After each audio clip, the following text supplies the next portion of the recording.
Assalamu alaikum guys. Today we will discuss about the entrepreneurship. I will tell you what is entrepreneurship in detail. Entrepreneurship, the word entrepreneurship derived from two French words. दो फ्रांसीसी ज़ुबान के अल्फाज का मजमुआ है entrepreneurship. ये दो लफ्ज़ों से मिलकर बना है. फर्स्ट वर्ड इज़ एंटर, जिसका मतलब है बिटवीन यानी कि दरमियान में, ठीक है. और प्रेंडर का मतलब है टू टेक. इस तरह से इंटरप्रेंडर जो है, ये दोनों लफ्ज़ मिलकर, इन दोनों लफ्ज़ों को मिलाकर एक वर्ड बनाया गया है जिसे कहते हैं एंटरप्रेन्योरशिप. एंटरप्रेन्योरशिप जो है ये दो फ्रांसीसी ज़ुबान का मजमुआ है. मीन्स इंटर और बिटवीन, जिसका मतलब है टू टेक और बिटवीन. आगे अब हम इसकी डेफिनेशन देखते हैं. In simple terms, entrepreneur is a person who takes on the risk between buyers and sellers or someone who undertakes the task of starting a new venture. Entrepreneur क्या होता है और एंटरप्रेन्योरशिप क्या होता है, पहले हम ये फ़र्क देख लेते हैं. फ़र्क यह है कि एंटरप्रेन्योरशिप का मतलब होता है बिजनेस या ट्रेडिंग जो आप कर रहे हैं, ठीक है. एंटरप्रेन्योरशिप का दूसरा नाम है बिजनेस. और एंटरप्रेन्योर वो बंदा होता है जो इस बिज़नेस का ऑनर होता है, जो इस बिज़नेस को स्टार्ट करता है, जो बिजनेसमैन होता है, उसे हम क्या कहते हैं, एंटरप्रेन्योर कहते हैं. एंटरप्रेन्योरशिप का जो एग्जैक्ट मीनिंग है वो है बिजनेस या ट्रेडिंग, जबकि एंटरप्रेन्योर वो बंदा है जो कि बिजनेस स्टार्ट करता है. इसकी डेफिनेशन में वो हमें सिंपल वर्ड्स में बता रहा है कि एंटरप्रेन्योर एक ऐसा शख्स है जो कि रिस्क लेता है ख़रीदार और दुकानदार के दरमियान, यानी कि बायर और सेलर के दरमियान वो रिस्क लेता है. अब रिस्क क्या होता है? रिस्क से मुराद कि आपको उम्मीद नहीं होती कि आपको कामयाबी हो जाएगी, उम्मीद नहीं होती कि आप नाकाम हो जाएंगे, ठीक है. एग्जैक्ट पता नहीं होता आपको कि आपको इसमें लॉस होगा या प्रॉफिट मिलेगा. इस चीज़ का एग्जैक्ट आपको नहीं पता होता, ठीक है. मीन्स के आप किस्मत पे छोड़ देते हैं रिस्क लेकर के. हो सकता है आपको इससे मुनाफा मिल जाए, हो सकता है आपको इससे मुनाफा ना मिले बल्कि नुकसान हो जाए, ठीक है. तो एंटरप्रेन्योर वो बंदा है जो बगैर सोचे समझे रिस्क लेता है ताकि वो अपनी कंपनी को ग्रो कर सके. जब वो कोई चीज़ को स्टार्ट करता है, starting new ventures, new journeys को, न्यू बिज़नेस को स्टार्ट करता है, तो वो एक रिस्क ले रहा है. फॉर एग्ज़ाम्पल, अब कितने बैंक की एग्जांपल मैं आपको दे देती हूँ. बैंक जो है काफ़ी ब्रांचेस इसकी हैं और हर ब्रांच हर बैंक की चल रही है.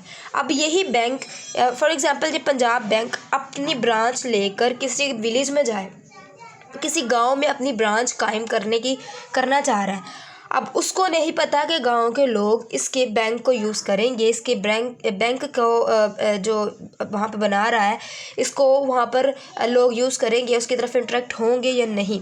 सो वो क्या कर रहा है, वो वहाँ रिस्क ले रहा है इस चीज़ का, वहाँ पर उसको बनाकर कि हो सकता है लोग बैंक की तरफ लोगों का रुझान ना हो और लोग जो है, जैसे आम ज़िंदगी में कॉमन लाइफ में लोग पैसे वगैरह खुद ही सेफ वगैरह में रख लेते हैं, तो ऐसा सीन हो, अकाउंट वगैरह को यूज़ ना करे. अगर ऐसा नहीं होगा तो क्या होगा कि जो उसने बैंक बनाया है, जो उसने उस बैंक की बिल्डिंग बनाने में जो उसने पैसे खर्च किए हैं वो सारे उसके लॉस में चले जाएंगे. और अगर वहाँ के लोग वो बैंक को यूज़ करते हैं, अकाउंट्स वगैरह यूज़ करते हैं, बैंक प्रॉपर यूज़ करते हैं, जैसे कि सिटीज़ में होता है, शहर में होता है, तो क्या होगा कि उस एंटरप्रेन्योर को प्रॉफिट होगा, वो प्रॉफिट गेन करेगा. ये रिस्क होता है, वो रिस्क लेकर उस गांव में वो ब्रांच ओपन कर रहा है, ठीक है. देन फिर आगे है, they are often describe as individual who have the courage to starting something new and handle the challenges that comes with it and bring people together who want buy and sell things. वो कह रहा है कि entrepreneur को as a individual person भी हम describe कर सकते हैं. इसकी एग्जांपल मैं आपको देती हूँ एक फादर से. एंटरप्रेन्योर जो है उसकी एग्जांपल मैं आपको कॉमन लाइफ स्टाइल अपने फादर से देती हूँ कि your father is also an entrepreneur. How? अब एक एंटरप्रेन्योर जो होता है ना, अपनी बिज़नेस की सारी जो परेशानी है, जो स्ट्रेस है, जो रिस्क है, जो लॉस और प्रॉफिट है, वो सिर्फ एंटरप्रेन्योर ने फेस करने होते हैं, ठीक है.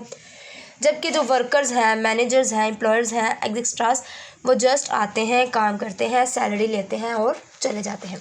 इसी तरह से जिस तरह आपके फादर जो है उन्होंने आपके स्कूल यूनी की फ़ीस जो है वो सबमिट करवानी होती है, आपको खाना पिलाना, आपकी बुनियादी ज़रूरियात को पूरा करना, ये सारी टेंशन कौन ले रहा है? आपके फादर ले रहे हैं, क्योंकि वो एक एंटरप्रेन्योर की तरह एक रोल प्ले कर रहे हैं। वो ये देखना चाह रहे हैं कि वो कहाँ से कैसे कमाएं और कैसे आप लोगों को ज़रूरत को पूरा करें, आप लोगों को जो कॉमन नीड्स होती हैं, बेसिक नीड्स होती हैं, उनको पूरा करें। इसी तरह से एक एंटरप्रेन्योर होता है, वो ये सोचता है, क्रिएटिविटी करता है कि वो किस तरह से कमाए, कहाँ से वो स्टार्ट करे और कैसे वो स्टार्ट करे, और अपने कहाँ कौन सी ट्रिक यूज़ करेगा तो उसके पास पैसे आएंगे और वो अपने एम्प्लॉयर्स को, अपने वर्कर्स को सैलरी देगा।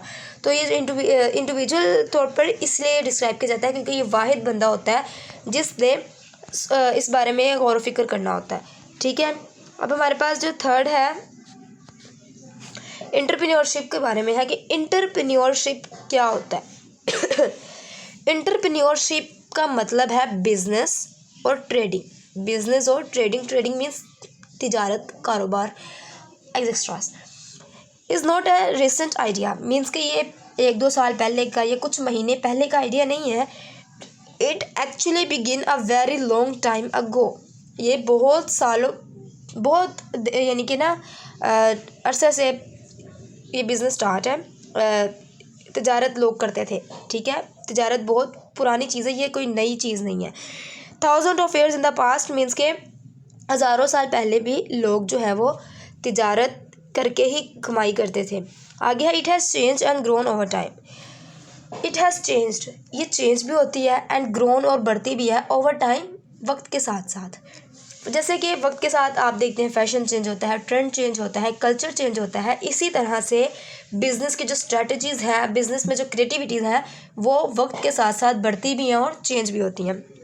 एंटरप्रेन्योरशिप का जो हमारे माशरे के हर हिस्से पर बहुत असर रसूख है। ठीक है, it help economics grow and brought about new technologies for people today.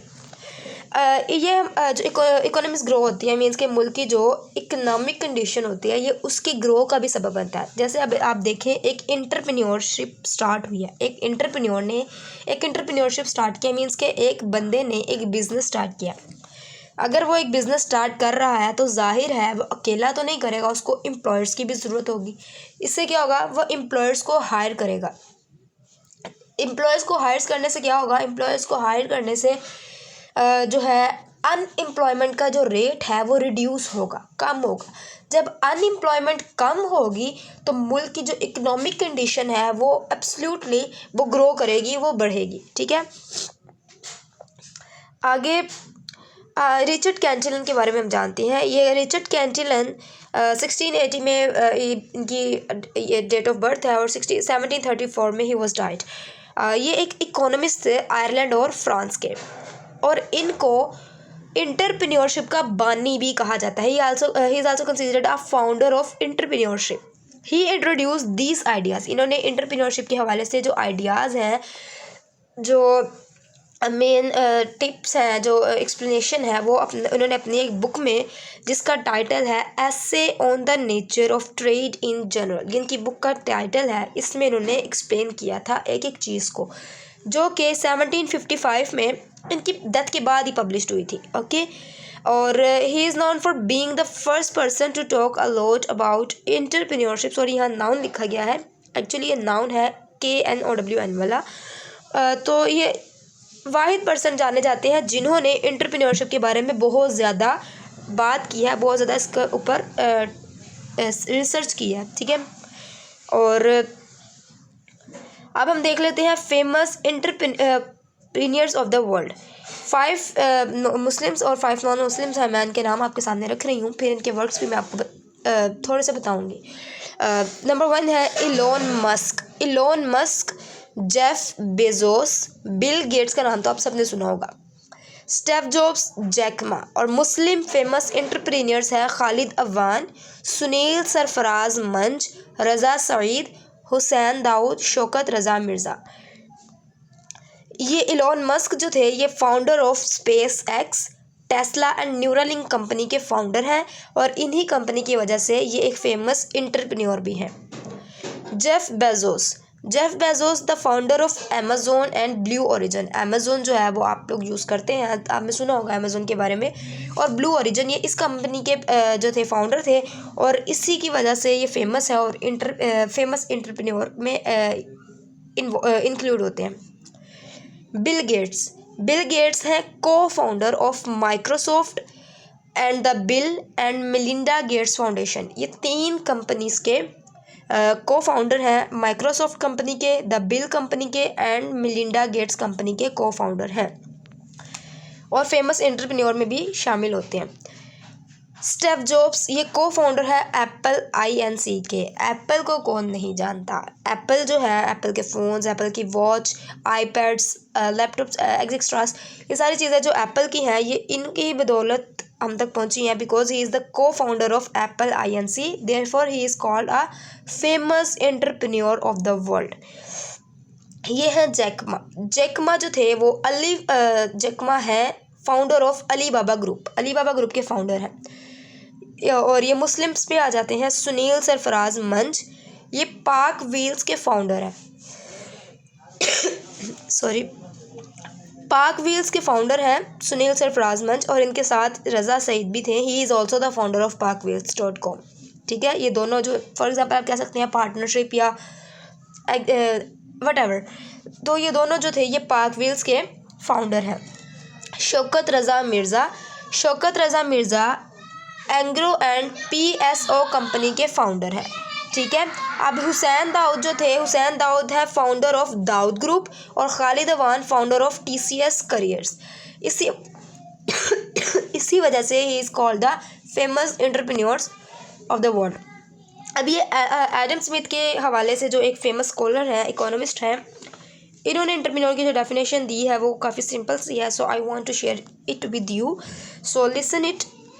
Adam Smith the father of modern economist के फादर यानी के तौर पे जाने जाते हैं। Discussed entrepreneurship in his book. इन्होंने भी अपनी एक बुक लिखी थी जिसके अंदर इन्होंने एंटरप्रेन्योरशिप को डिस्कस किया था। बुक का टाइटल या नेम है द वेल्थ ऑफ नेशन। ठीक है, और ये पब्लिश हुई थी 1776 में। अभी इसमें एंटरप्रेन्योरशिप के बारे में कैसे बता रहे हैं कि entrepreneurship is the study of human actions की स्टडी है that leads to changes in division of labour, जो कि जो कि चेंजेस को लीड करती है इन डिवीजन ऑफ लेबर्स की डिवीजन में। ठीक है, सो ये थी आज की वीडियो। आई होप सो कि आपको पसंद आई होगी। तो इसी के साथ अल्लाह हाफिज़।